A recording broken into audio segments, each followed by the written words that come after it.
And I wanted to mention there's another kind of share called preferred. There's two. Well, I've been talking here about common stock. Common stock is the real ownership in the company. There's another thing, in other words, you take all the profits, they're the ultimate owners of the company. Nobody is above them in the hierarchy. But there's something close, is considered close but different. It's called preferred stock. And preferred stock it has a set dividend.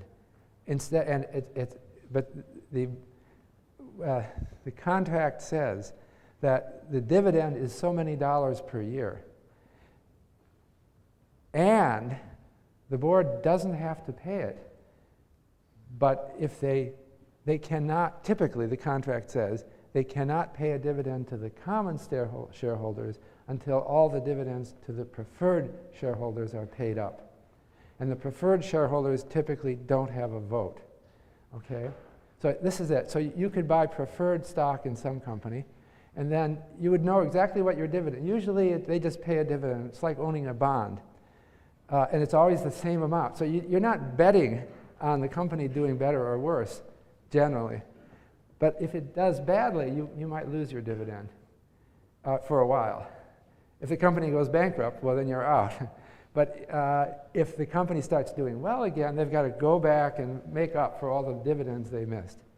So preferred shares are safer than common shares, but they lack the upside potential. They're not as exciting as common shares. So when General Motors got into a crisis, the US government bailed out General Motors.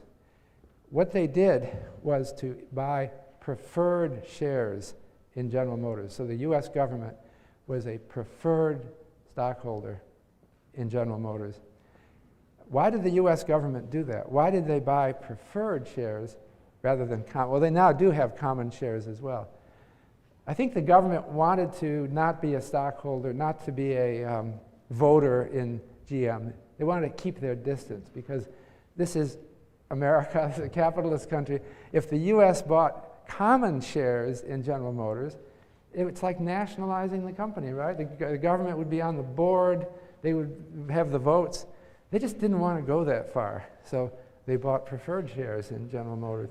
Later, General Motors got on its feet again and bought back the government's preferred shares. So the government is no longer a preferred shareholder in General Motors.